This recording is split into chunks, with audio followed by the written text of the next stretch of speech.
റസൂലുള്ളാഹി പറയാണ്, പണിക്ക് വെക്കുമ്പോൾ ഫൽയുസമ്മിഹി, എന്താ പണി എന്ന് പറയണം. അജ്റഹു, കൂലി എത്രയെന്ന് പറയണം. ഫൽയുഅലിംഹു, പറഞ്ഞു കൊടുക്കണം. ഫൽയുബയ്യിൻഹു, വ്യക്തമാക്കി കൊടുക്കണം. റസൂലുള്ളാഹി പ്രത്യേകം 3 വാക്ക് പറയാണ്. ഇജ്ജിടുക്ക്, നമുക്ക് പിന്നെ നോക്കാന്നേ, അതൊക്കെ മട്ടം പോലെ തരാന്നേ എന്ന് പറഞ്ഞാൽ ശരിക്കും കൊടുക്കണം. കുറക്കാൻ പറ്റില്ല.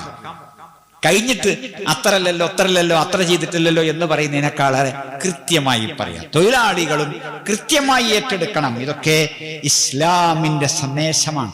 85-ാമത്തെ ആയത്തിൽ അള്ളാഹു അരുളാണ്, നിങ്ങൾ ജനങ്ങൾക്ക് കൊടുക്കാനുള്ളതിൽ കുറവ് വരുത്തരുത്, അളവിലും തൂക്കത്തിലും കുറവ് വരുത്തരുത്, എടുക്കുന്നതിലും കൊടുക്കുന്നതിലും കുറവ് വരുത്തരുത്, എല്ലാം ഇസ്ലാം പഠിപ്പിച്ചിരിക്കുകയാണ്.